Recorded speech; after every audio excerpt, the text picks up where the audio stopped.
let's start. So before moving ahead, let me introduce myself. My name is Arun Kumar, and I have around nine plus years of experience in this IT industry. And uh, if I talk about the companies in which I have worked, then I have worked. I started my career with TCS. Then I moved to Harman Connected Services. Then I moved to Tradence Analytics. Then I worked for WNS, where I worked as subject matter expert in this Azure data engineering, where I was involved in end-to-end setup of this Azure data engineering infrastructure at project level, where I leaded a large number of people in this Azure data engineering technology. So welcome to you all that you have come here, and if you have come here, of course, so your end goal is getting great offer, getting excellent job, getting excellent CTC in this Azure data engineering. So let's start our discussion first of all with the job market trend for this Azure data engineering. Like then we'll be discussing around that what this Azure data engineering is, what is Azure and what is data engineering. Then we will discuss what all things you need to learn to become an Azure data engineer. So all those things we'll be discussing, and at the last we'll open our forum that if you have any doubt, you can put those questions, you can throw those questions in front of me and get your answers.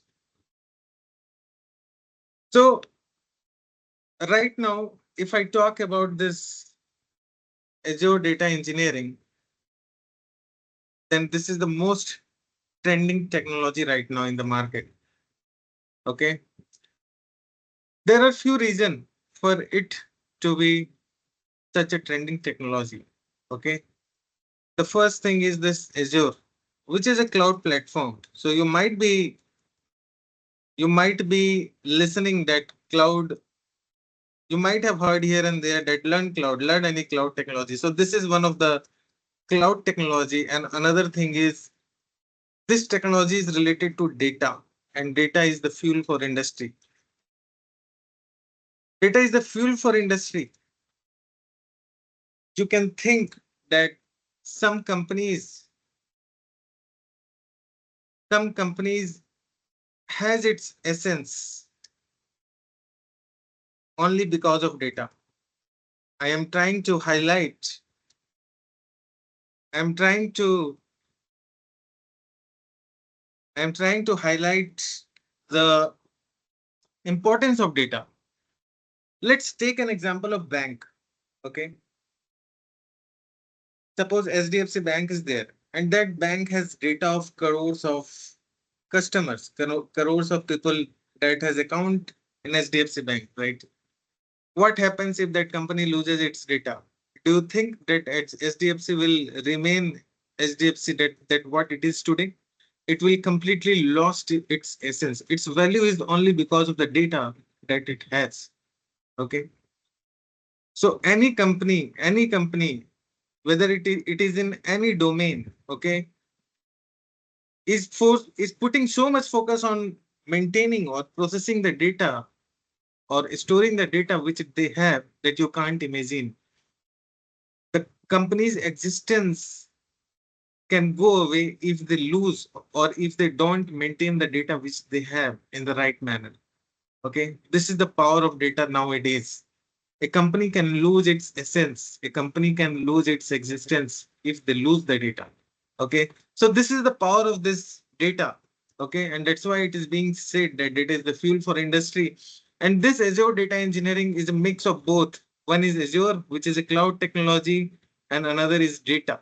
And data is the fuel for industry. Without data, a company can't imagine its existence.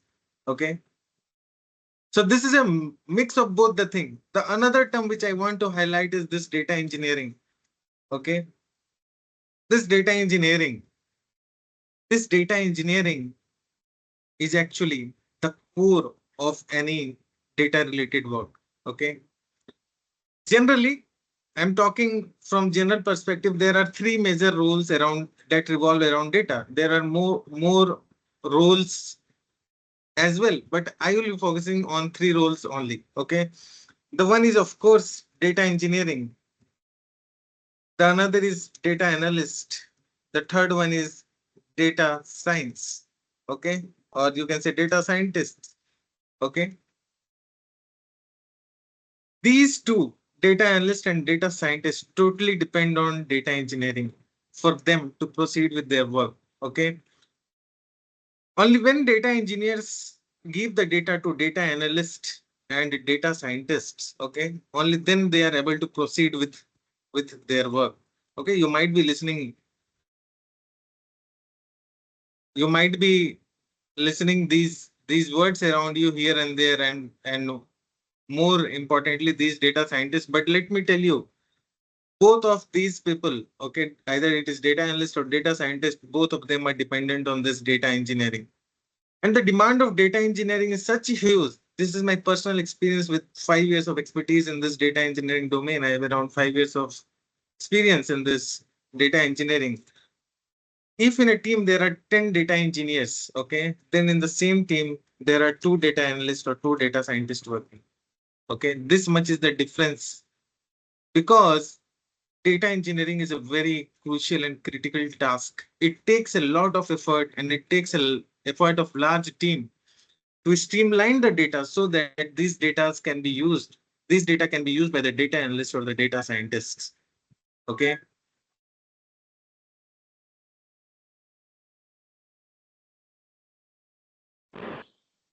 These data, just 1 minute.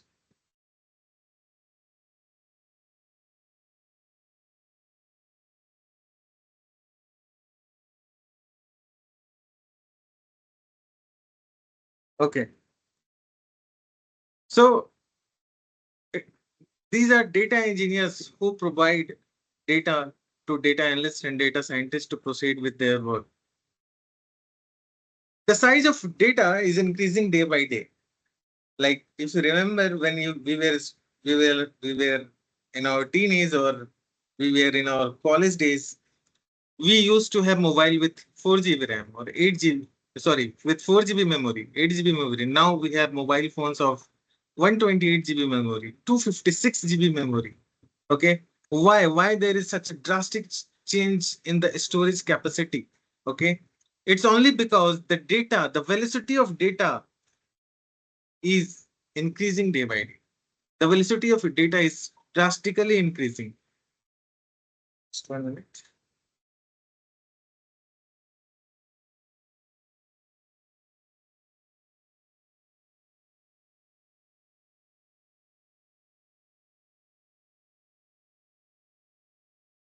The velocity of data is drastically increasing. That's why we need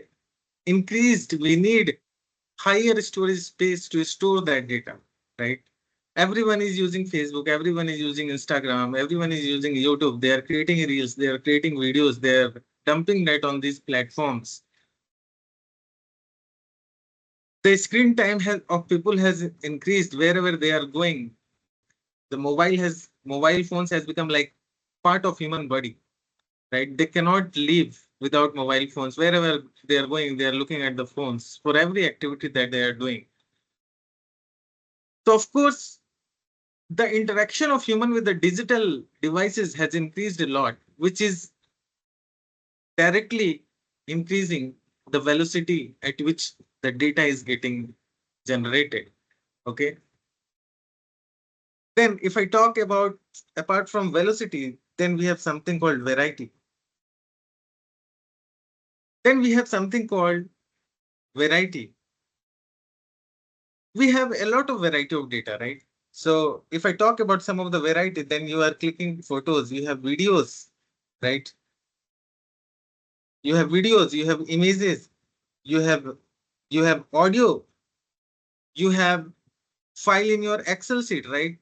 It means tabular structure data, tabular structure, tabular structure data. you are storing data in your SQL database, right? In any RDBMS system. RDBMS system. You have your data in the JSON file structure. You have your data in the XML file structure. There are many ways in which these data is getting stored. Okay. So these comes under the category of nothing but variety. So the variety of data is increasing day by day. The variety in which data is getting generated is increasing day by day. Now, there is something called veracity. Okay. Veracity. Okay. Now, as I told you that the speed at which data is getting generated is increasing day by day. Now we have veracity of data, that is data is getting generated in batch manner, that is in interval of some time these data are coming, or in real time streaming data is directly getting streamed, continuously getting streamed. Okay, so these three words are starting with V, and these three are called as of three V's of big data.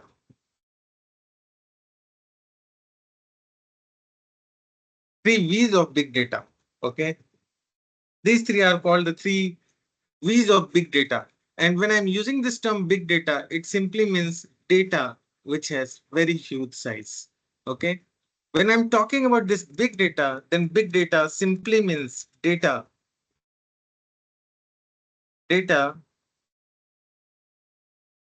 which has very big size. Okay. Which has very big size. Now, I'm taking an example. My laptop has 512 GB of hard disk. Okay. My laptop has 512 GB of hard disk. Now, suppose, okay, we'll talk around this at later point of time. Okay, at this moment only let me talk. Suppose I have 512 GB of hard disk. Okay. We can store this in our this size of 512 GB of data in our laptop. But what happens if the size of my data increases to 2 terabyte or 5 terabyte? Will I be able to store that data in my laptop? No, I won't be able to store that data in my laptop. Okay. Let me take another example. We have this Excel file, right? We have this Excel file with us. In this Excel file, can we store any data of very large size? Like, can we store any data of 1 terabyte? Can we do? No, we cannot store. Okay. So this Excel, this Excel is not capable of storing data of very big size. Okay. Excel is not capable of storing data of very big size. Okay. But as I said, that our data is getting generated in terabytes, petabytes. Okay. If we have any tabular structure data, how will we storing that in a Excel file? We won't be able to store that in Excel file. Okay. So for storing those data, we need some space, right? We need some space, right? For storing those big data, having terabytes of size, we need some technology. This Excel is a technology. This is not capable of storing data of that much huge size. Okay. So let me tell you first of all, there are two important things, okay, around which I'll be revolving. One is storage and another one will be processing. Okay. Processing of data, storage of data and processing of data. Okay, storage of data and processing of data. Around these two terms, I'll be revolving, I'll be moving my next 15 minutes, next 10, 20 minutes, 10, 15 minutes. So if I have a small data, suppose 500 MB or 1 GB, I can store that data in my Excel file. Okay.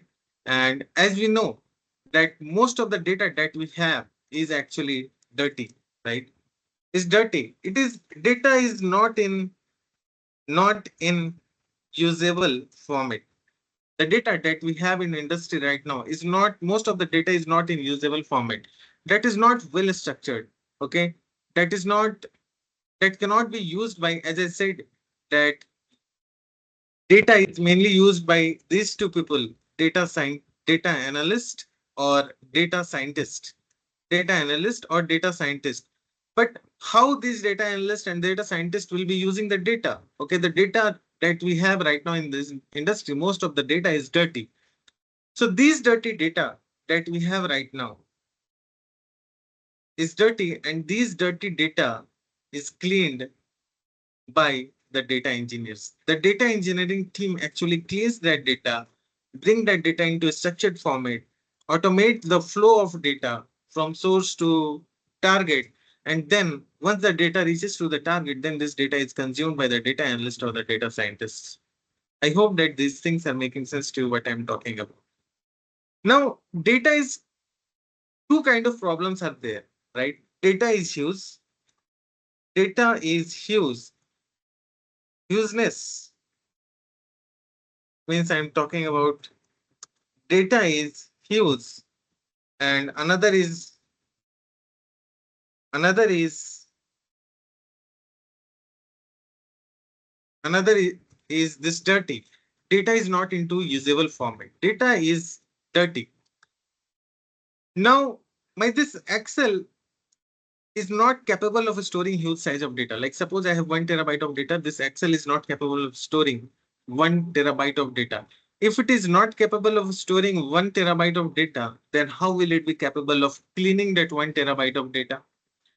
This Excel is neither capable of storing hugeness of data, nor it is capable of cleaning the data, right? We have dirty data. So if you are not able to store the data, then how we will be able to clean that data? We won't be able to, right? We won't be able to do any of the thing.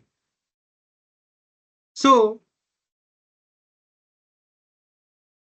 to store very huge data and to clean that huge data, we need some another set of tools and technologies, right?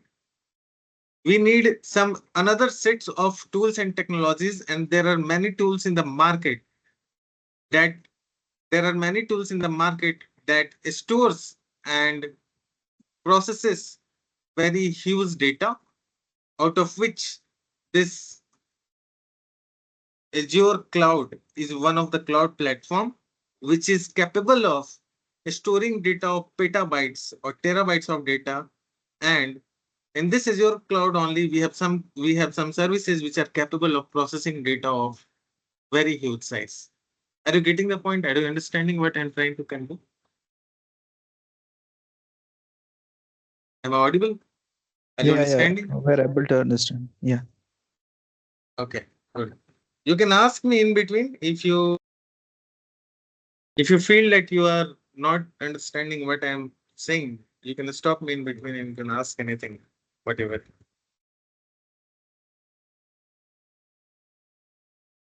Okay. So this Azure cloud is capable of storing. Okay. This Azure cloud is capable of storing huge data as well as process. Let me write here big data. Huge data. Big data simply means huge data. Here also let me write big data. Okay. This Azure cloud is capable of storing big data as well as process big data. There are many services in this Azure cloud which is capable of storing big data, and there are few services which are capable of processing big data. I will talk about that at later point of time. So that's where actually Azure data engineering comes into picture. Okay. First of all, let me talk about the job market that this Azure data engineering has. This data engineering is one of the topmost technology that is there in market right now. Okay. This is fastest growing, one of the fastest growing tech occupation in the world, and it will remain one of the top occupation until there is existence of data. Why? Because as I told, without data, a company can lose its essence. Okay, its existence can be in question if the data is not managed or processed properly. Okay, so data engineers is one of the very important skill set right now in the market. Okay, and each year, year by year, its demand is increasing. Okay, year by year, its demand is increasing, and it will keep on increasing. Okay, so data domain is such a thing that if you enter into data domain, this data domain, with this data domain, you can actually, I mean, in this data domain only, your whole career. I mean, you can give your whole career. This is such a big thing actually right now in the industry. If I talk about the job market, this screenshot I took on 25th of May, June, July, and now 1.5 months has passed. At that time, there were 94,000 jobs available in the Naukri portal. Okay, right now also the figure is similar only. It fluctuates between 85 to 95. I have noticed it many times. Okay, so you can log in into your Naukri platform and you can check. There are around 95,000 jobs present in this Azure data engineering right now in the market. Okay. Now, you see, this is Azure data engineering. Okay. Now, the figure which I shown you just now. Okay. Now you will tell me, Arun, so what is big thing in this 95,000? Okay. Then I will tell you, yes, there is big thing in this 95,000. Let me explain you why this is big thing. Okay. You see, the job market is all about demand and supply. You understand this dynamic very well. Okay. The whole job market is about demand and supply. As I told you, to handle big data, there are many tools and technologies available in the market. Okay. You might have heard of AWS, right?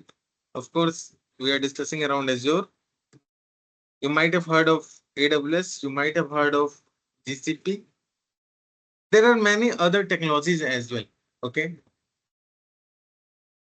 You might have heard of Hadoop.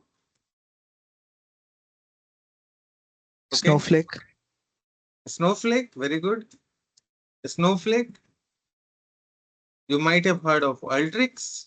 You might have heard of Informatica.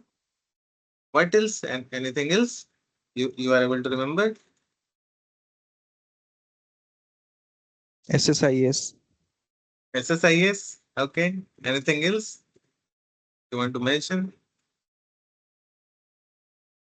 Okay, let's proceed with this only. We will start our discussion that why, why this is best. Okay, there are many technologies in the market that handle big data with the help of which we can process data of very huge size. Okay, let me first of all start with these three: Azure, AWS, GCP. These are major three cloud platforms in the market, right? These are major three cloud platforms in the market right now.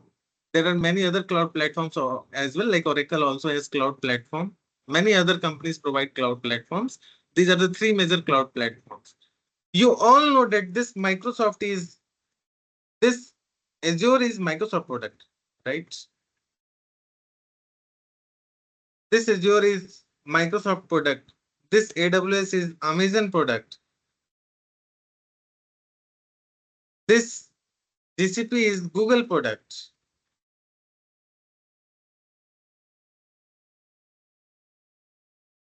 right? Let's start talking with this AWS. As I told you, that whole job market is about demand and supply. Okay. This AWS is something which has high demand. Okay. This AWS has captured most of the market because this AWS was the first cloud platform that was released. I think in the year 2007, this AWS cloud platform was released. Okay. So this has high demand, but it has high supply as well. Okay. every second people you will be seeing around you will have AWS certification. That I'm sure if you're working in industry, every second people that you will be seeing around you that will have he will have AWS certification, because that's what I used to see around myself. Okay. I'm telling you what was my thought process when I chose to learn this Azure data engineering over Azure cloud. Okay. So I saw that it has high demand, but it has high supply as well. Every second people around me had AWS certification. They were learning Azure. Then I thought that no, this is high demand as well as high supply. Okay. It is high demand as well as high supply. So let's drop this, because a lot of people are there in the market who are skilled in this AWS. Okay. Then I researched for this GCP, Google Cloud Platform. I found out that it has low demand and of course low supply. So it was a risk for me. Okay, because its demand was low. Okay, of course supply was low, but at the same time its demand was low. Okay, industry were not adopting this GCP too much. If you'll see the trend, okay, GCP is at the lowest trend. Very limited companies has adopted GCP as the cloud platform for their organization. Okay, now let's come to this Azure. Okay, this Azure came after AWS. Okay, it has second largest market capture. Okay, it means companies were adopting this Azure, and companies were adopting this Azure platform, and this was a Microsoft product. I noticed that its demand is high, but supply is low. There were very less people in the market who were knowing this Azure cloud technology. And since it was a Microsoft cloud platform, of course, every company will go with this. Directly or indirectly, companies has dependency on Microsoft. In one or the other way, they are using the Microsoft product. Either it is Teams, either it is Word, either it is anything, SharePoint, anything. In one or the other way, they're dependent on Microsoft. So of course, they will be using this, and the analysis that I did was exactly right. There is so much demand of this Azure technology that people, people, people are getting very high package in this Azure cloud technology. Okay, because its demand is high and supply is low, and there are various reasons that why its supply is less. This Azure is a paid platform. Okay, paid cloud platform. Okay, so many people are not able to learn this technology. This is not open source that you will log in into it, or this is not free platform that you will log in into it and you will start learning it. Okay, so this is a paid platform. This is one of the major reason that people are not able to learn it, and that's why its supply is low. Okay, that's why out of these three cloud platforms, this is one of the best cloud platform that is there in the market. Okay. And now this is paid cloud platform. So how we will be learning that? I'll be discussing that at later point of time. Right now, just I was trying to show you the comparison that why Azure is very good actually. There are other technologies as well. Okay. Like SSIS, Informatica, Alteryx, Snowflake, Hadoop. Except this Snowflake, the other technologies has become old. Okay, earlier people used to use Hadoop. Okay, but now they are migrating to other cloud technologies. Okay, like these three, any of the cloud technologies, because now is the era of cloud, right? And everyone is trying to migrate to cloud. This from this Hadoop technology, people are migrating to these latest technology. This has become old. Either companies have migrated, or if they have if they are still using Hadoop, they will be soon migrating, because the whole industry is migrating towards cloud. Okay. Alteryx, this is again an old technology. I myself has migrated this Alteryx ETL pipelines, data pipelines to Azure cloud. Okay. It has become also old. It has become also old. I have personally myself migrated the Informatica pipelines to Azure pipelines. all industries migrating, all industries shifting towards the cloud platforms. Okay. SSIS is also has also become old. Again, these SSIS pipelines, whatever ETL pipelines were there in SSIS, those pipelines are getting migrated to Microsoft Azure. This SSIS, those who don't know, this SSIS is also a product of Microsoft. And now Azure has something which is capable of handling the ETL pipelines that are written in SSIS. Microsoft Azure is something, this is a part of later discussion. We will not be going into that much depth right now. I'm just trying to give you a comparison between different technologies. Okay. Now we have something called Snowflake. Okay. This Snowflake is a good technology. Okay. If you get sometimes chance in your career, okay, first move towards this because it has very high demand and supply is low. People are getting a very good CTC in this technology. And if you enter into this Microsoft Azure cloud right now, okay, you'll be free for at least 15-20 years of your career. Okay. You'll work in this technology, you will get expertise in this technology. You see, after working 15-20 years, how much expertise you will have in this technology. You will not have to switch your technology. This is such a hot thing. One is cloud and another thing is data. Okay, both are hot right now.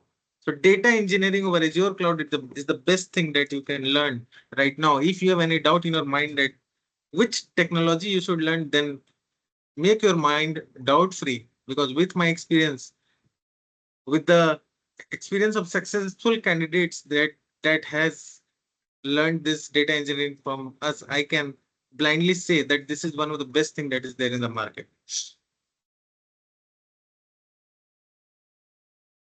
Now you will tell me, Arun, how will you know that supply is low in Azure data engineering? Azure data engineering. Then let me tell you, I have taken more than 500, 600, 700 interviews in my career. And based on that interview, I can tell that supply is less. People are reading the theoretical things coming and sitting in the interview. They have bunch of certifications in their resume. But when we start asking questions, they are not able to answer the question. That when we start asking simple question that where you can find this option, they are not able to find those options. Okay. So people are not very much skilled in this Azure data engineering in the market. It supplies very less. One thing is we don't find people, and when we find someone, they don't have the sufficient knowledge to work in the industry. This is the scenario because I have personally taken 600-700 interviews. That's why I know this thing. Okay.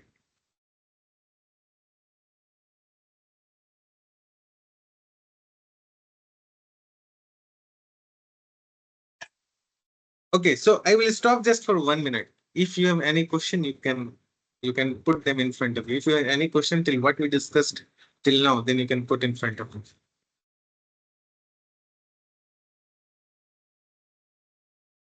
Any question? Anything Yeah, hi, popping this is up? Samir. This is Samir. Hi, Samir. How are you? Yeah, what about that in Azure we have SSMS, SSIS was there. So what role it is going to play in the data engineering?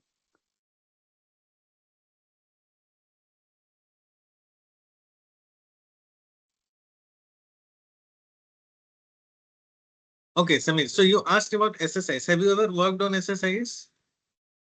Yeah, I worked on Okay. SSIS and Okay. SSMS both tools. We frequently listen that one in the Azure. Okay. So SSMS is there to connect to any database, right? SSMS is a tool to connect to database, right? Right.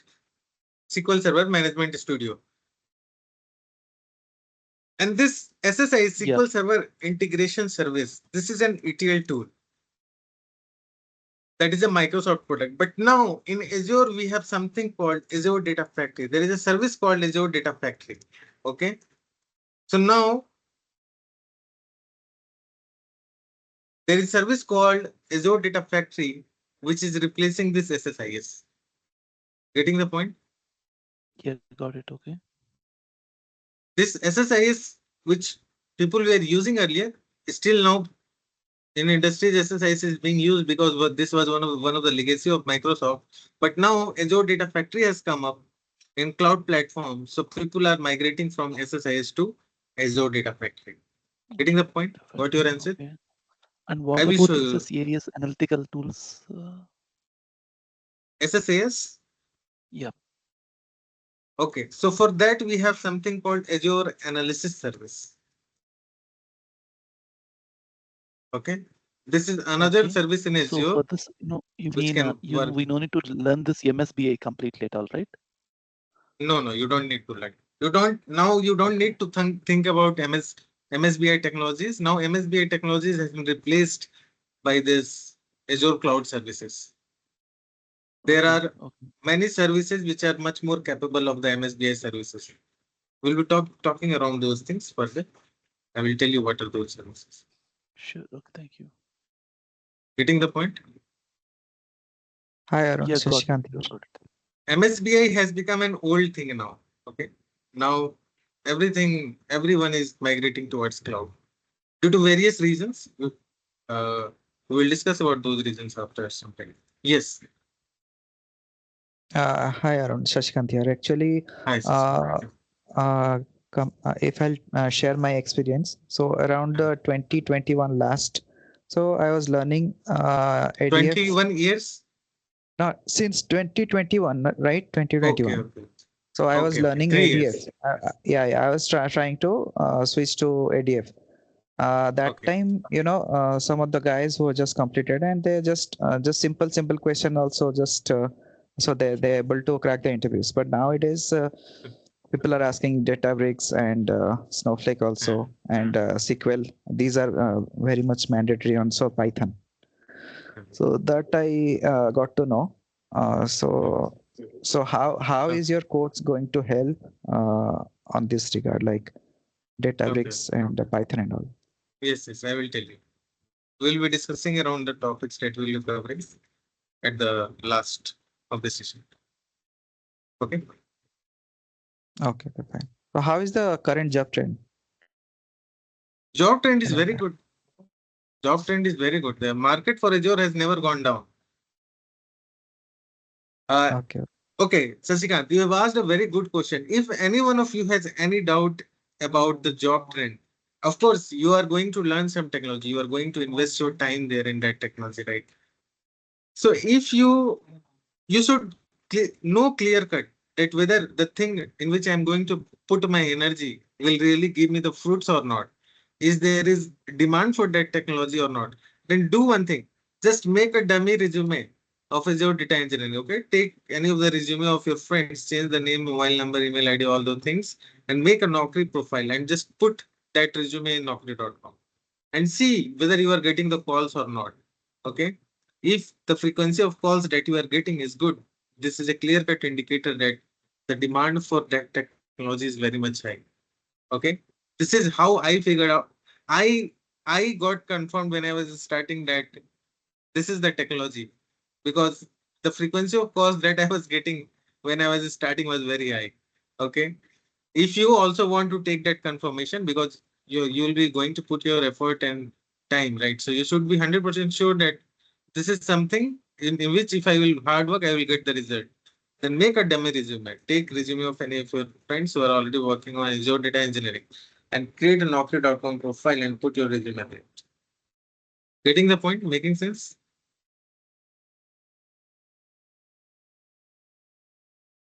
Sasikant? Making sense? Yeah. Just you should have belief that this the thing in which I am going to put my effort will give me the result. So that belief you should have, and that belief you will get only if you experience that thing. And how you can experience by putting a dummy resume in Naukri.com and see the number of calls that you are getting. Okay. Data engineering is never going to die because data engineering, as I told, that it is the essence of any company. Without data, there are many companies in the world. Their existence will come into question. Okay. And data analysts and data scientists directly depend on these data engineers. Okay. So data is the fuel. Okay. Okay. So I was discussing around these things. Now you were talking about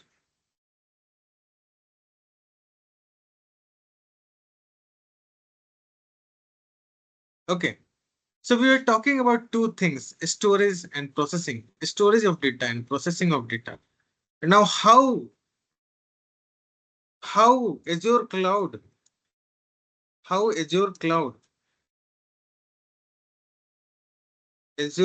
is able to store and process big data. This is the next question that is coming up.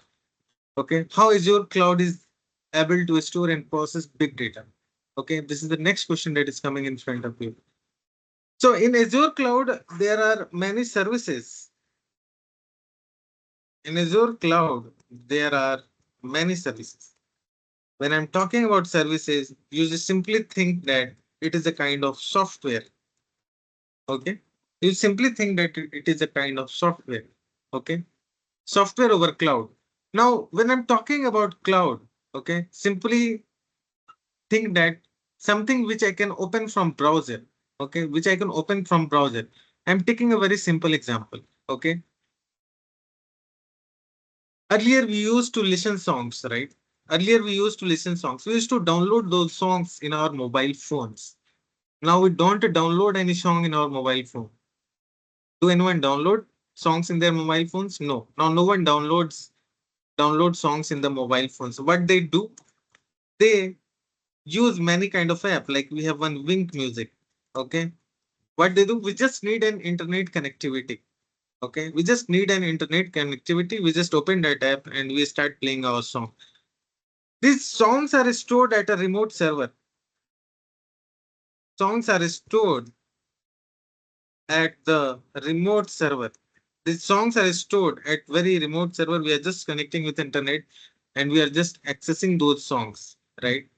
Now, our mobile has limit, right? Earlier, when we used to download songs in our mobile phones has memory limit like 4 GB or 8 GB. So we could download only songs of up to 8 GB. But if musics are stored in this Wink Music, there are crores of songs that are stored in this Wink Music. There are no storage limit that we experience. Okay, we don't experience any limitation in the storage size.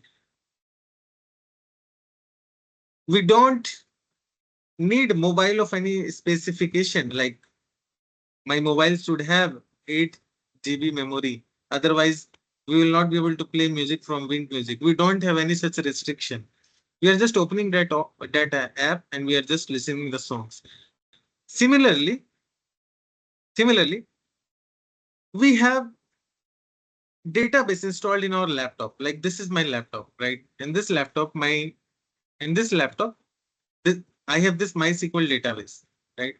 And in this MySQL database, I have databases like this employees database is there in which data of employees are present, and in these many tables are present, right? I'm able to query it, right? Many tables are present. I'm able to query it. I'm able to query it. This is installed in this MySQL workbench is installed in my laptop. Okay. So if I've installed this MySQL workbench in my laptop, okay. If I've installed this MySQL workbench in my laptop. So if I'm installing any software in my laptop, there is some specification that needs to be fulfilled for that software to get installed. Like if I'm installing this MySQL workbench in my laptop, suppose that this MySQL workbench software needs 8 GB of RAM in my laptop, or let me make it 16 GB. I'm just taking a hypothetical number. Suppose it needs 16 GB of RAM, okay, and 16 GB of RAM. Yes, suppose it needs 16 GB of RAM in my laptop to get installed, but my laptop has only 8 GB of RAM. Will I be able to install this MySQL workbench in my laptop? No, I won't be able to install. Okay. So now what I will do, I have only 8 GB of RAM in my laptop. Okay, 8 GB of RAM in my laptop. Okay, I have only 8 GB of RAM in my laptop, and this MySQL Workbench needs 16 GB of RAM. Then I will not be able to install, right? So this MySQL Workbench software has dependency on the configuration of my laptop, right? It has dependency on the configuration of my laptop. Now what I will do, I will go to market and I will buy extra 8 GB of RAM and I will attach to my laptop. Suppose tomorrow another software comes that needs 32 GB of RAM in my laptop to get installed. Then what I will do, I will again go to market and I will I will buy again extra 16 GB so that 16 becomes 32 GB of RAM in my laptop. Then I will be able to install that. So what is happening if I have on-premise system? It means if I have my laptop, I want to install software in it, then I need computer of particular specification which that software needs. Okay. But if I have cloud, okay, let me open cloud platform. We don't need to buy any hardware. Okay. Cloud platforms can provide us anything. Okay. Cloud platforms can provide us anything. If we need any computer that has 32 GB of RAM, we can just directly ask from them. Okay. We can directly access from URL and let me log in into it.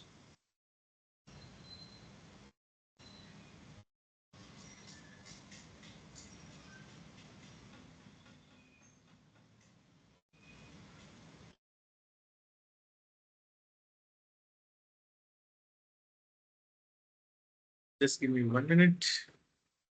Let me show you how this Azure Cloud Platform looks like.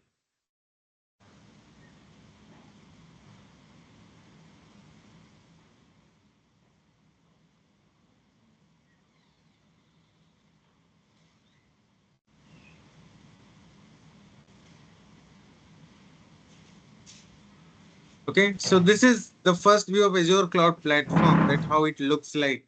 Okay, and let me open a SQL database that is present there in Cloud Platform.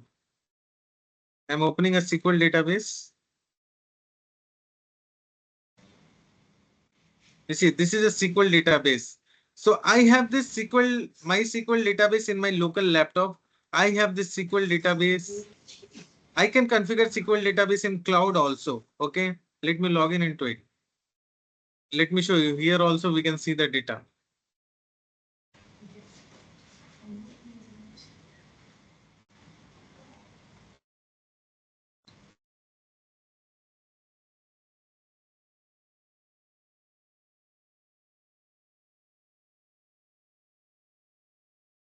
Okay, I'm going to open a database that is present in cloud. For this database to be installed, we don't need any computer of any specific configuration, right? Whatever laptop I have, with just internet connectivity, I can open this URL and I can configure my SQL database. We don't need my computer of any specific configuration, right? We don't need to think on that.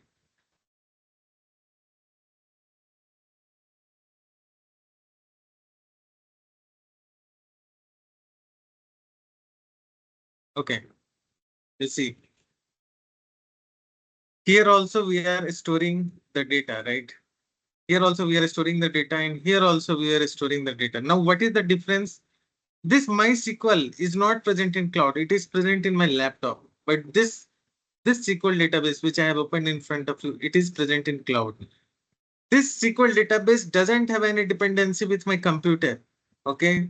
This database we can open directly from the URL. Okay. We just need internet connectivity and I can do any operation over this database. But for this to use this MySQL, it needs to be installed in my laptop. Okay.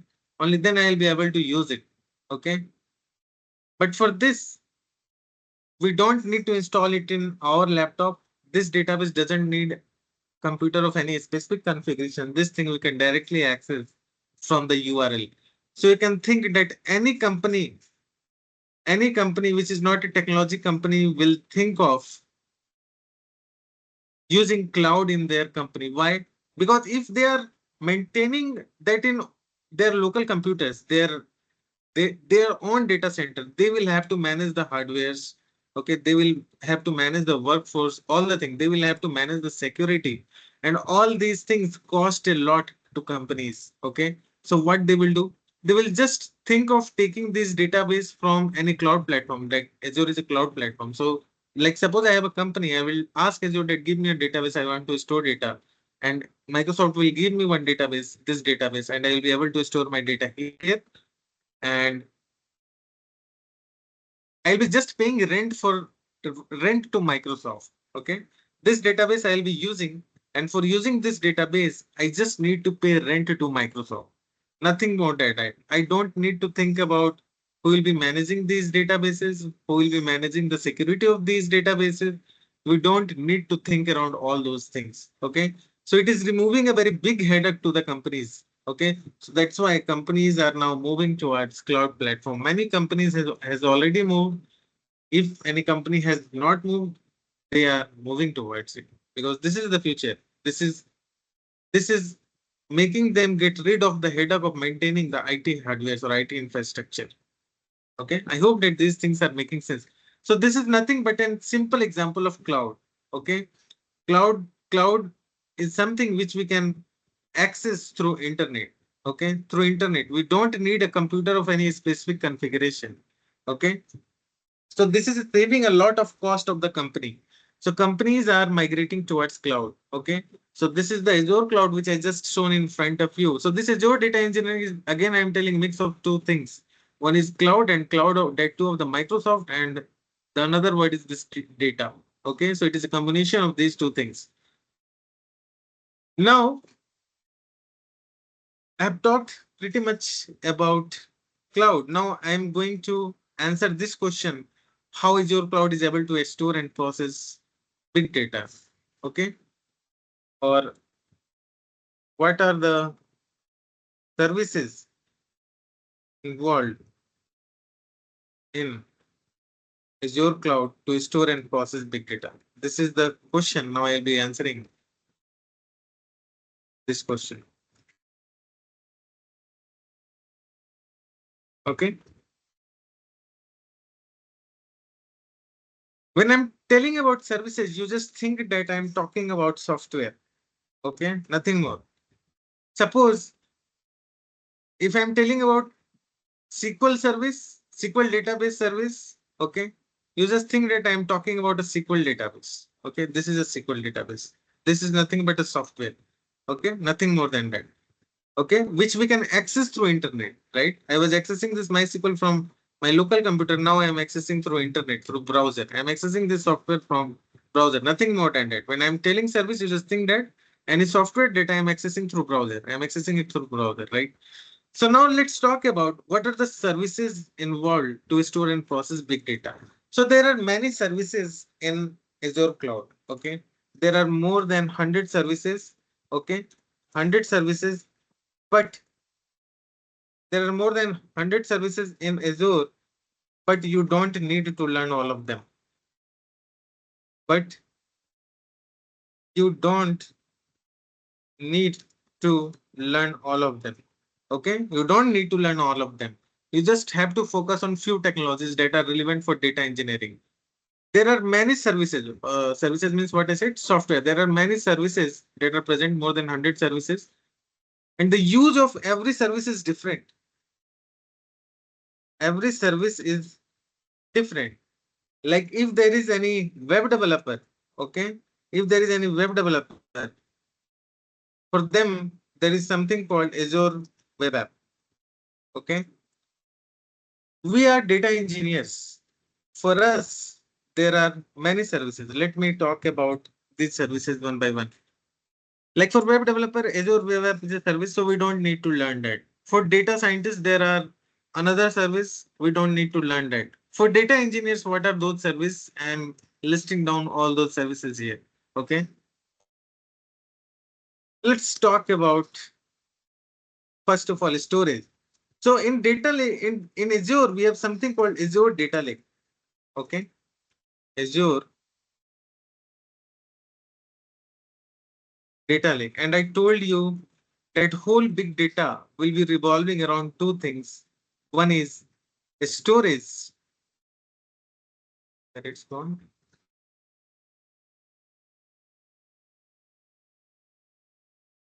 Okay.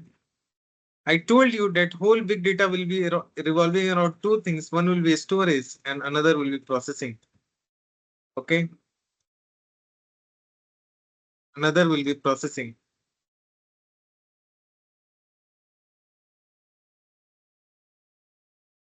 Storage and processing. This Azure Data Lake, this is a service in Azure, or you can say software in Azure that is involved in the storage of data. Storage of data, not a small data I'm talking about. I'm talking about data in terabytes of size, okay, or petabytes of size, or 1500 GB, 2500 GB. This kind of large, heavy size data which cannot be handled in your local computer or in a local laptop. It cannot be handled this much size of data.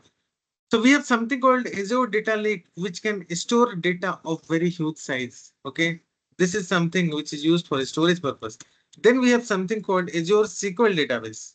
Okay, just now whatever I shown you, that was Azure SQL database.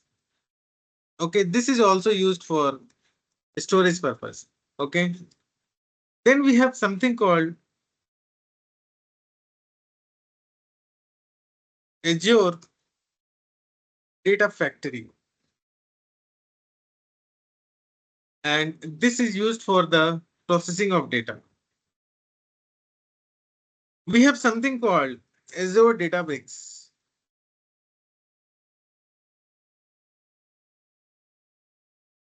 This is again used for processing of data. Okay, so these two, which I just listed down here, Azure Data Factory and Azure Databricks, are the main services. Okay, let me bring these two services at the top. These two are the main services, Azure Data Factory and Azure Databricks. Okay, these two are for the storage of data. Now we have something called Azure Key Vault. We have something called Azure Logic App. These are some of the auxiliary service, or you can say supporting service. Okay, some of the auxiliary service, or you can say supporting service, which will be used in combination with these two services. Okay, so these are the major services that we'll be covering as part of our curriculum. Apart from this, we'll be seeing deployment of data pipelines using Azure DevOps. Okay, Azure DevOps. Azure DevOps is again another service of Azure. So we'll be seeing the process that how deployment take place. Okay, we'll not be looking into how Azure DevOps CI/CD pipelines are created. There is something called CI/CD pipeline, continuous integration, continuous deployment. So these are not role of data engineers. These are role of DevOps engineer.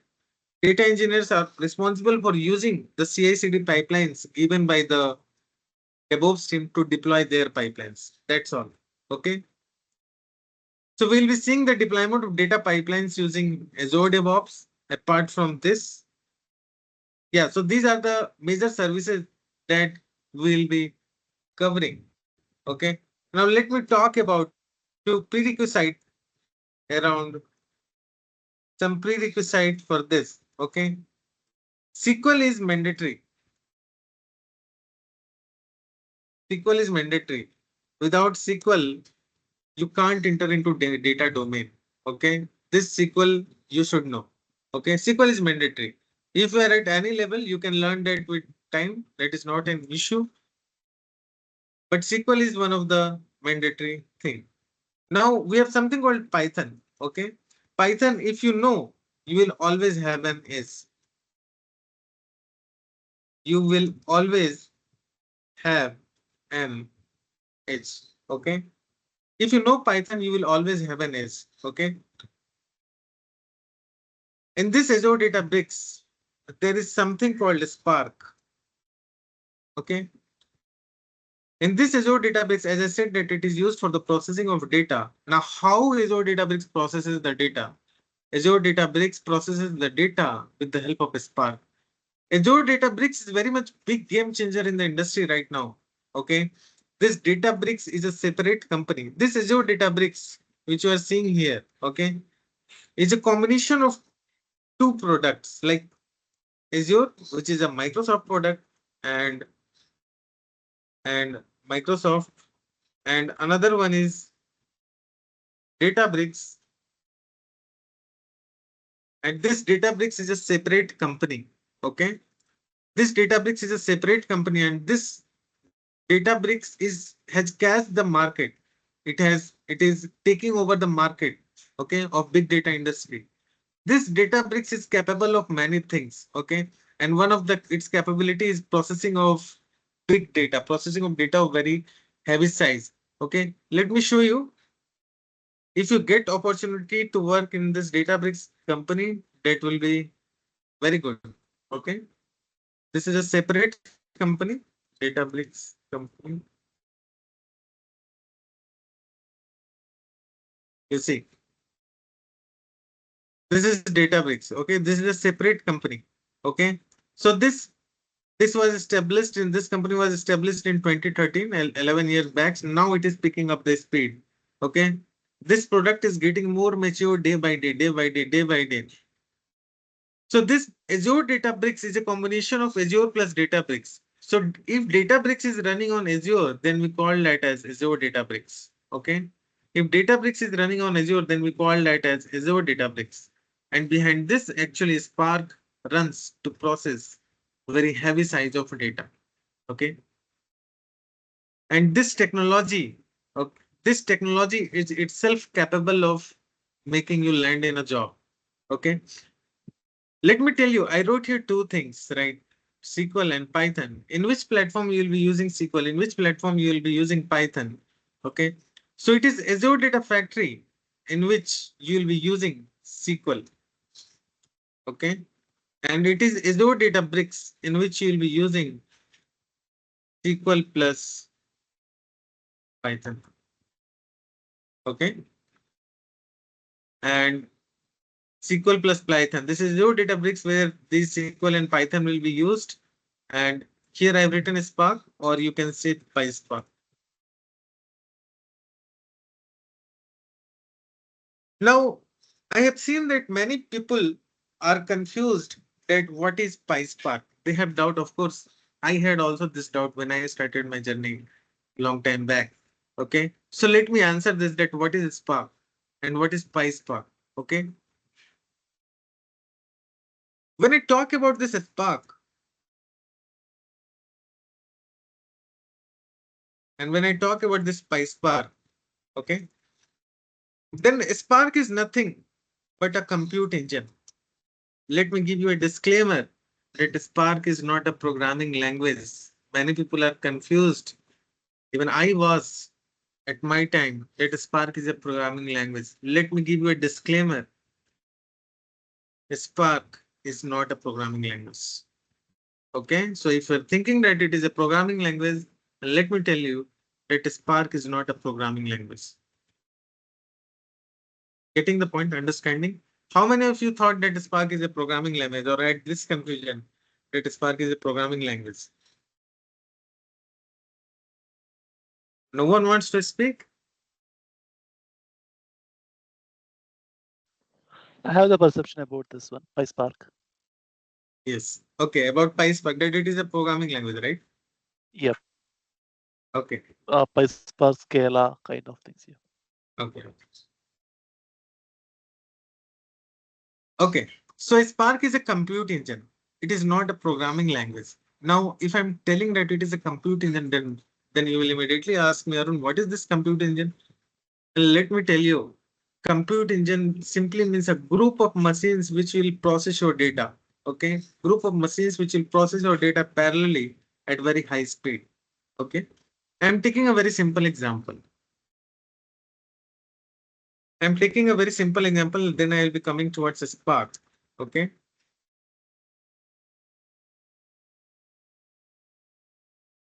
Suppose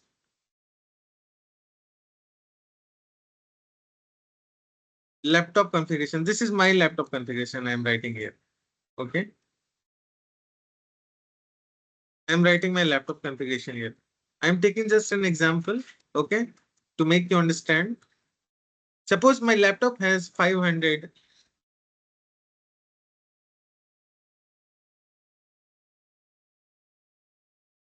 Suppose my laptop has 512 GB of memory. Okay. And I have data of size 400 GB.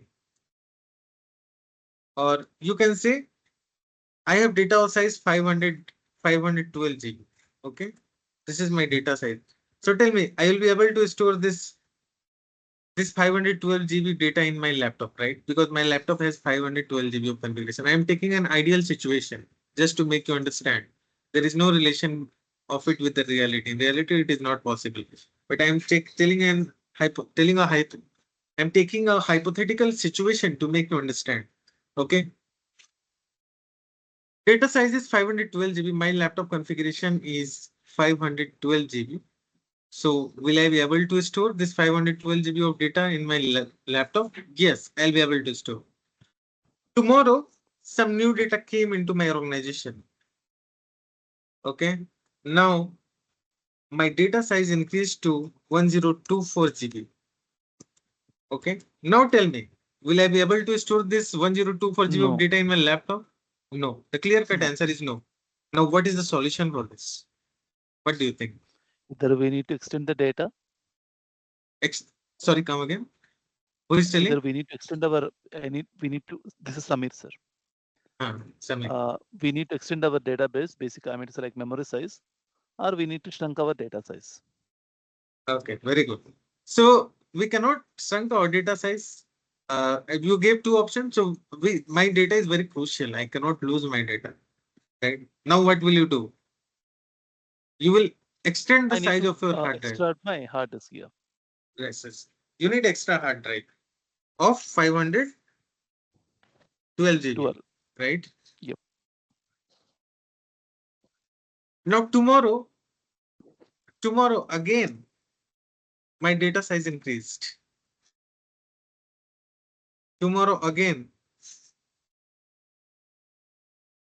my data size increased. Okay. Tomorrow again 512 GB increased. So it became 6, 3.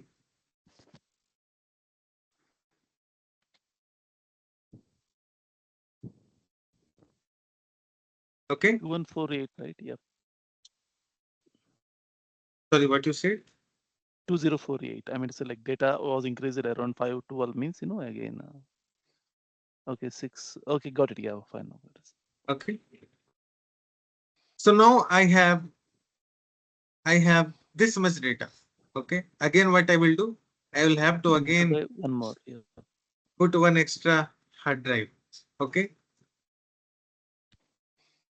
So this was what happening. This was what used to happen earlier. Okay. When Spark didn't came into picture, people were extending the size of computers, and this was called as vertical scaling. Okay. This was called as vertical scaling. People were extending the hard drives. Okay. But after some point of time, what happened? Heating problem started. Okay. Heating problem started. Okay. And it's not only about storage, it's storage plus processing. Okay. I'm talking about storage plus processing. Data size is this much. Now I need to store it in my laptop and process it as well. I'm talking about both the things. So when in a single computer, we started increasing the configuration of a single computer, what started happening? Heating problem started coming. Then what scientists did? Scientists started connecting computers in parallel. Okay. Scientists started connecting computers in parallel. What do I mean by parallel? Parallel simply means so it has to store three computer. It has to store 1536 GB of data. It means 512 GB of data into 3. It has to store 3 times of 512 GB of data. So what they will do, they will keep 3 computers. One computer 1, okay, computer 1, another one computer 2, and another one computer 3. Okay, they started keeping 3 computers, and the configuration of each computer was 512 GB. I'm just talking about the storage level only. Okay, 512 GB. Okay, so instead of increasing the size of only one computer, so instead of increasing the size of only one computer to 1536 GB, what they did, they kept 3 computers of equal configuration, and they divided this data 1536 GB of data into these 3 computers, and they stored the data in the partition manner. Here they stored part 1, right? Here they stored part 1. Here they stored part 2, and here they stored part 3. Then they noticed that their heating problem got resolved, and and performance also increased drastically. Okay, performance also increased drastically, and on this basis only Spark has been built. Okay, on this basis only Spark has been built, and I told you that Spark is a compute engine. It means in Spark, multiple computers are connected in parallel to process your data parallelly. Getting the point? Understanding what do I mean by compute engine? Compute engine simply means your computers are configured in such a way that you can process large data in multiple parts in parallel fashion. Okay. Also, I want to highlight one more point. So you have total 1536 of data that is stored in your one computer, right? This is total 1536 GB of data.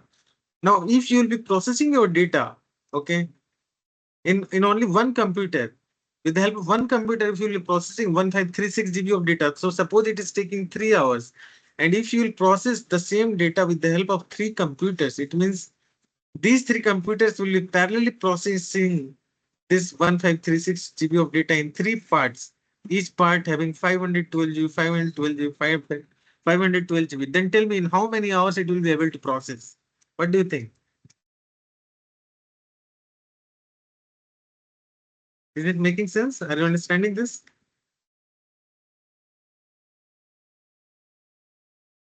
Are you getting this point? Yeah, yeah.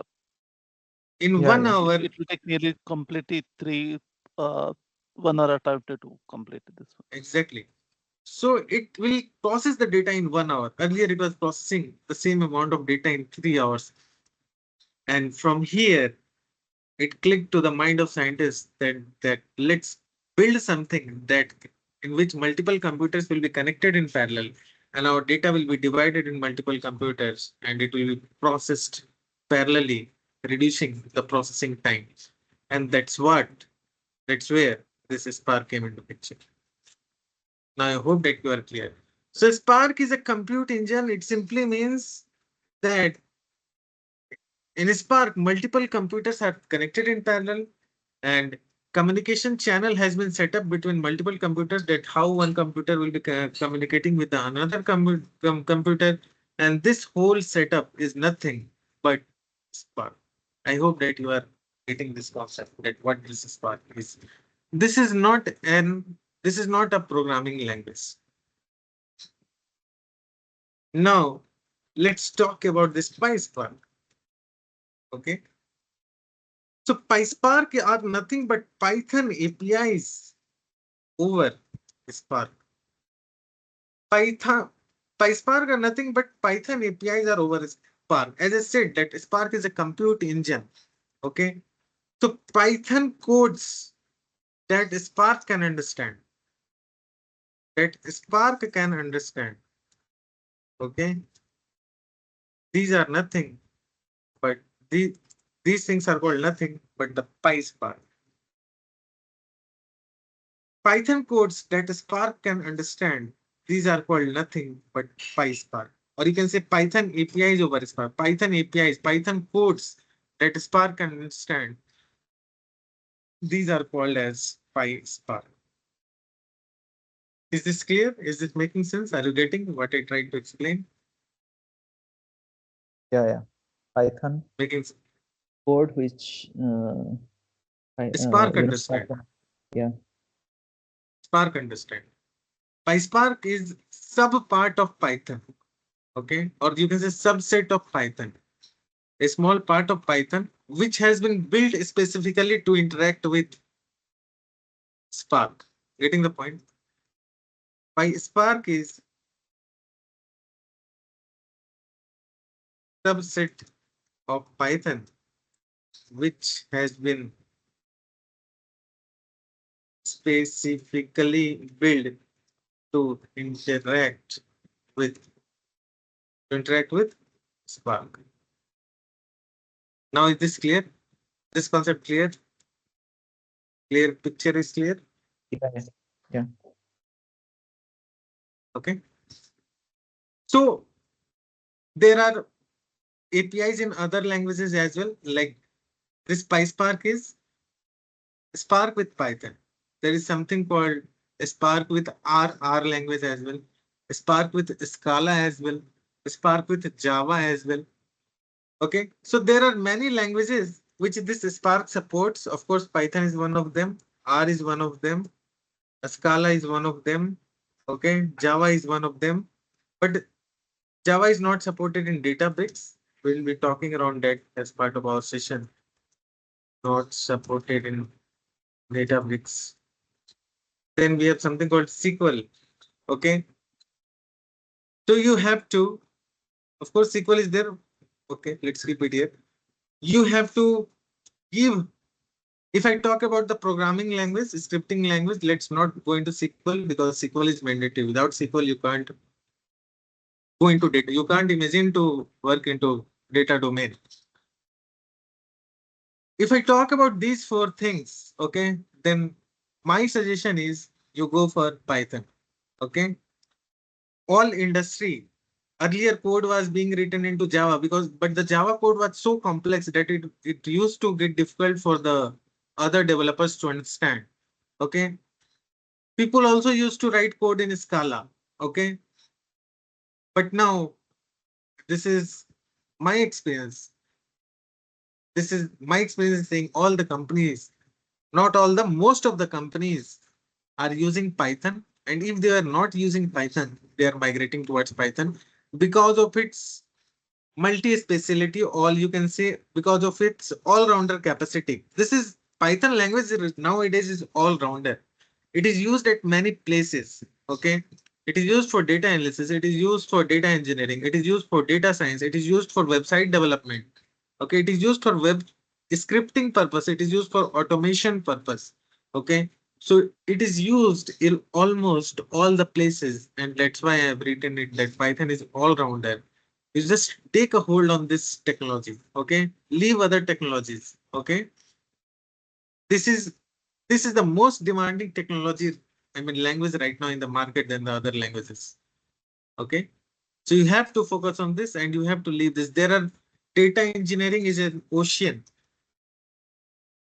Is an ocean. It is an ocean. There are many things that you can learn, but you have to restrict yourself because you won't be able to master in all the technologies. Okay. You have to keep your focus high that you have to keep yourself restricted toward these technologies. You have your main focus is to land job and work in the industry, right? So with the set of technologies that we'll be dealing these set of technologies. Okay. With the set of technologies we will be dealing that will make you capable to land in the industry. And if any new technologies come when you go into the company, you just be flexible and start learning those things. These technologies are more than enough for you to land a great job. Okay. Otherwise, data engineering is ocean. There is no end. Your years and years will go on if you start studying all the technologies and you will not be able to get expertise in any of the technology. Okay. Limit yourself, focus yourself in a specific direction and work on that direction. Okay. So here in this Azure data engineering, we'll be also dealing with this PySpark, and this is how we'll be proceeding towards. And how the session will go on.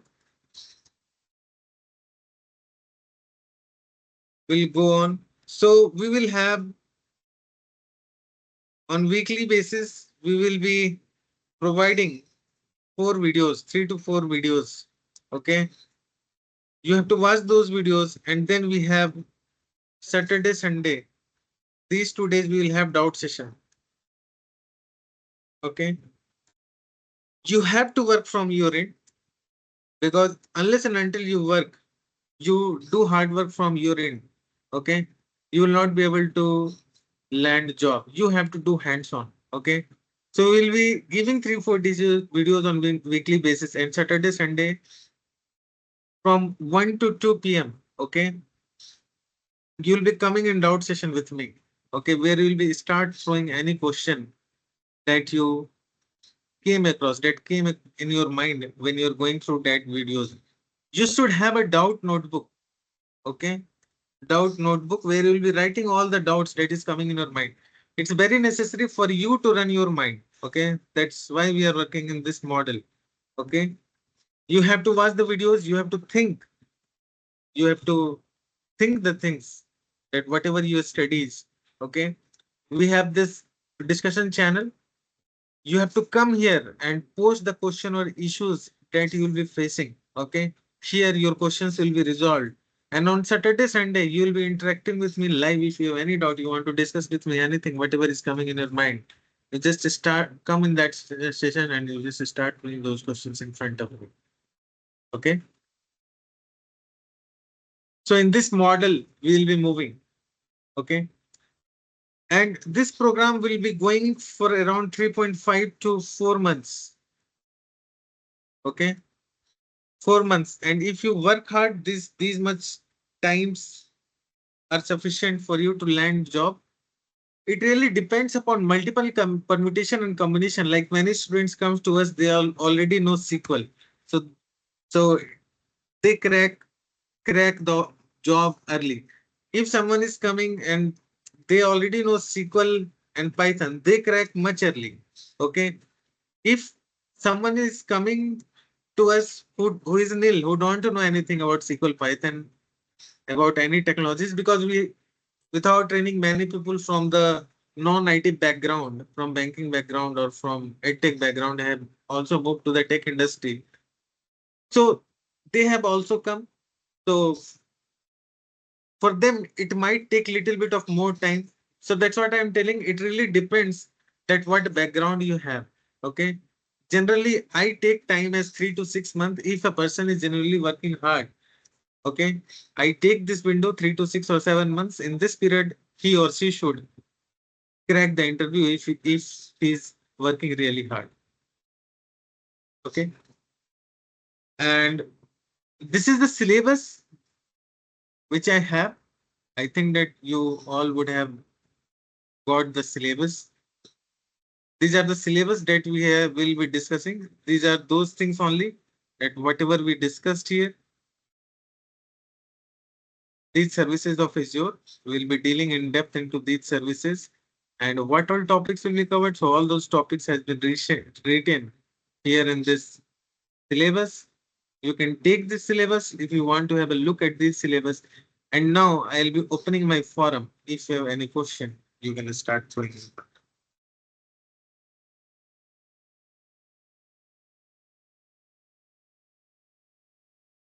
So Hi, Arun, Arun. what about?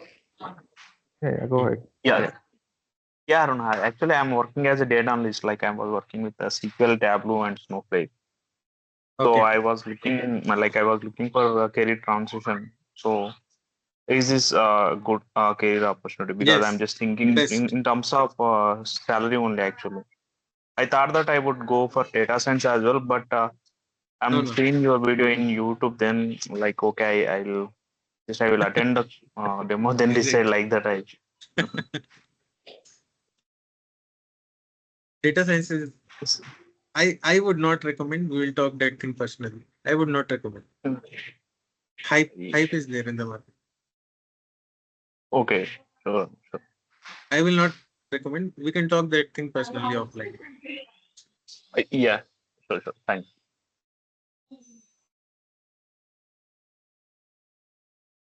Someone someone was saying Hi, something. this is Samir.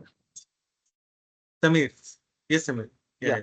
So where will get the data, Arun? Like, see, there are a lot of things that's going on in the market. Like, like when I work for one of the Azure project in my personally, so we really got the data from 18 sources, like YouTube or most chat reviews kind of things. Like from that one, we captured all the data and we push into Azure Data Lake. From there, we do that the transformations. Then after we put that into ADF, then after we put the data into what is that? Like in Power BI. That is what we done that one. So where we are going to capture the data, or how can we are going to capture the data? By chance, do you know this one? Yes, yes. So there can be any source system. That really depends upon an organization what source systems are being used. Okay. Source system can be anything. Okay. Source system can be anything.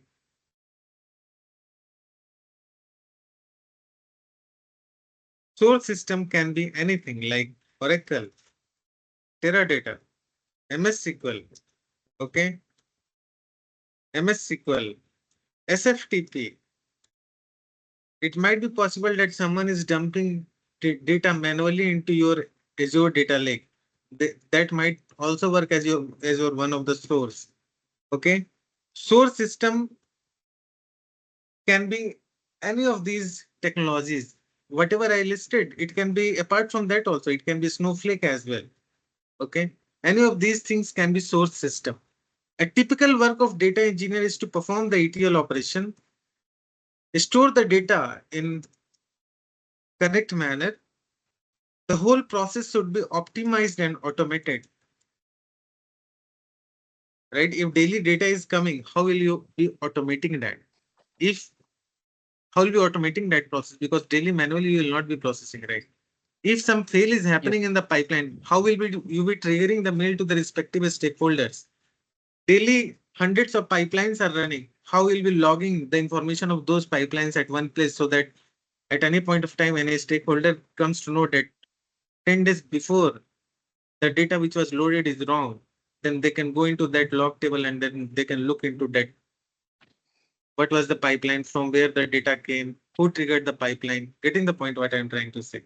Yeah, got it. Okay. So by chance, So are we going to cover any kind of topics in the snowflakes also, or any kind no, of flavors we are going? Snowflake will not be covering. As I said, Okay. the technologies which we are covering, there is no end of learning these things. Okay. You just have to focus on the things with the help of which you can land up in job. Okay. With Azure Tech Stack, I have seen at very least, I have not seen anywhere Snowflake has been being used. Although this is a very hot technology right now, one of very good data warehouse in the market. Okay, but that is not needed. We are focusing. We will be more purely focusing on the Azure data engineering side. Yeah, by chance, like in the Azure Databricks, we have a concept called notebooks. May I know what is that Hmm. notebooks? Yes, yes. Let me show you. So I told you right that in Databricks, in Databricks, we write our code in SQL and Python. Okay, or you Okay. can say PySpark as well. So these are notebooks only on which we write these codes. Have you seen Okay. Jupyter Okay. Notebook? Have you ever seen Jupyter Notebook? No. Okay, no problem. I will show you the notebook.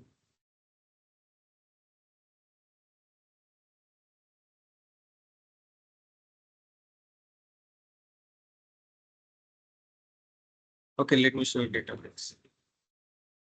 Okay, this is Databricks, Azure Databricks. Okay. Let me show you. This is the first UI. I've launched it. This is opening right now.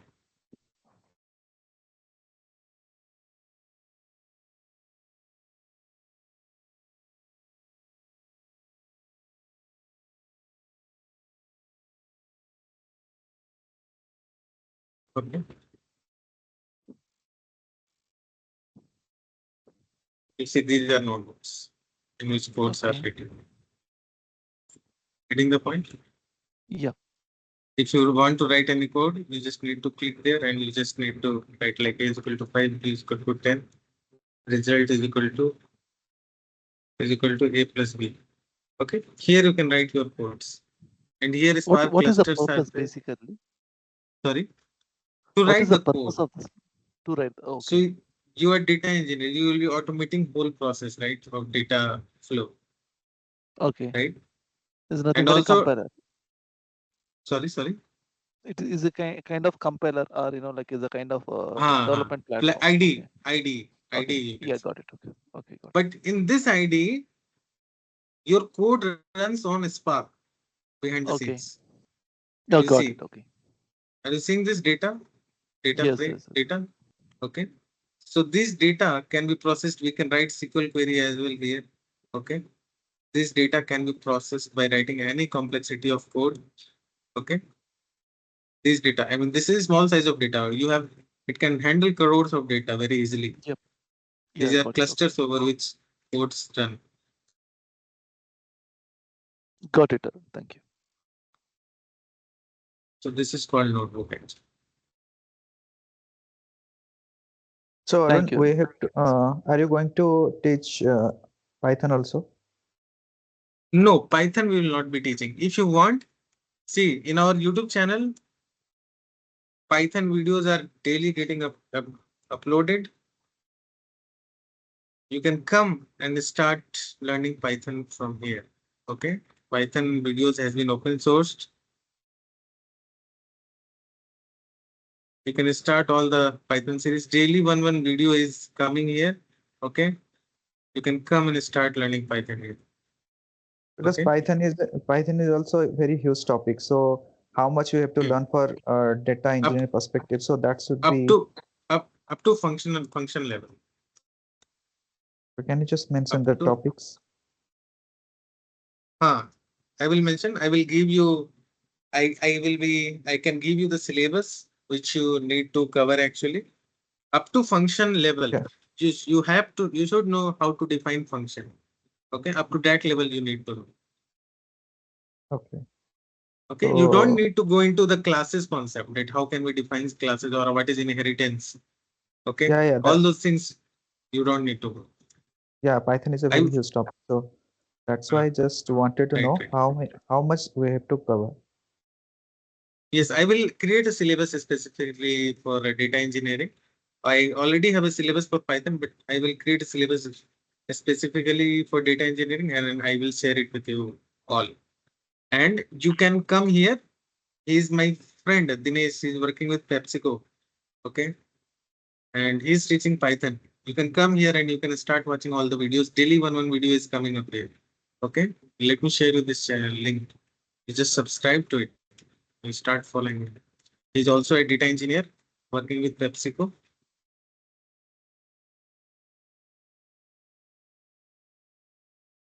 And you said initially, like if you don't know SQL, then you cannot work in data domain. So SQL also we have to cover, right? SQL is prerequisite. I mean, SQL, up to whatever best extent you can know, you just try to learn SQL. Okay. The topic also you will mention, right? Any sources to learn SQL? Okay. SQL also I'll give you. Don't worry. Python and SQL syllabus you need, right? Topics you need. Okay. Let me tell you, since you have asked this SQL topics, it's to be said. Okay. Since you have asked this, let me tell you one more thing.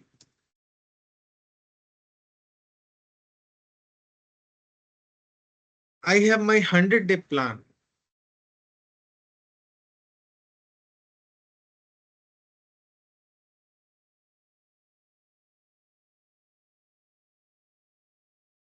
Now, those who don't know, I received this top data engineering voice in LinkedIn.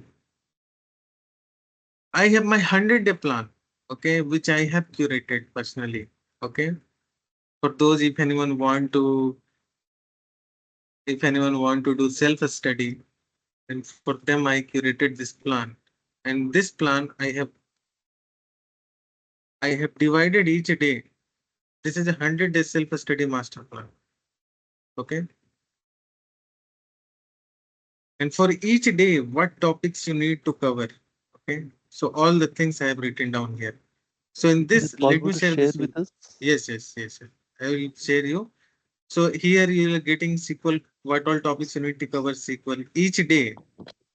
Okay. On day wise fashion, I have bifurcated it. Okay. So each day, what you need to cover, all the topics I have listed down here. Here for SQL and Azure is going parallelly. See, SQL and Azure is going parallelly.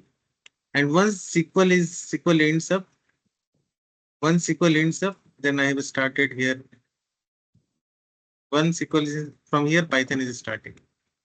Okay, this is Python syllabus.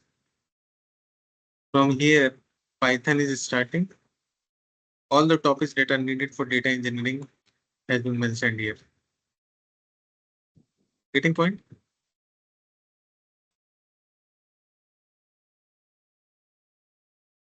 I will share you this syllabus. Okay.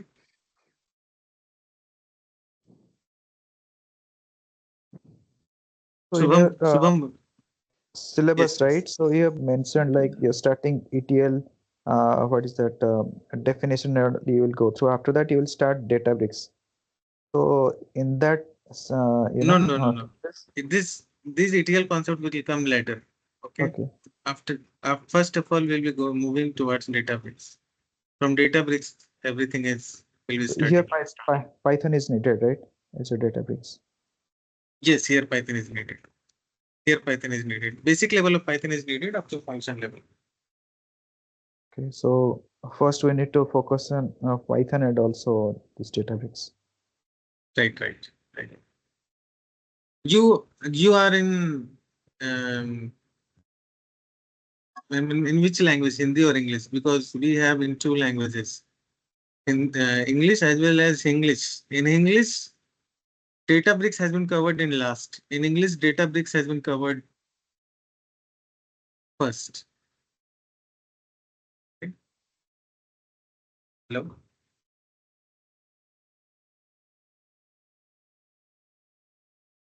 Hello.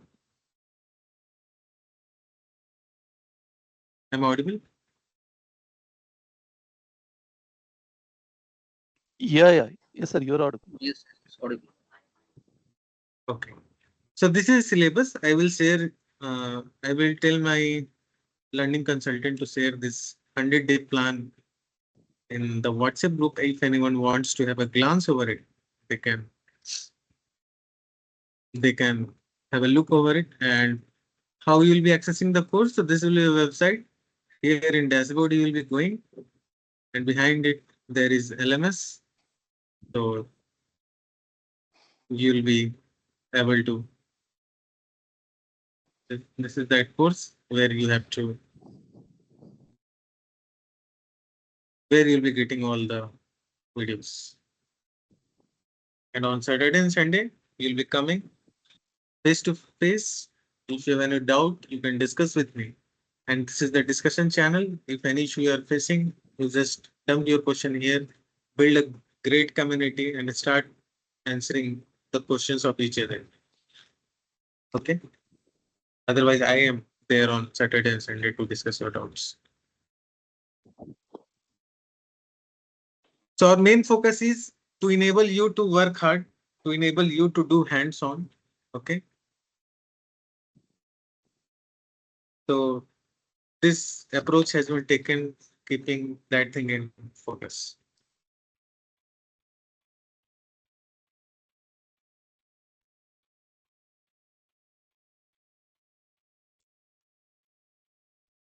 Okay. Do anyone has anything else to ask from me?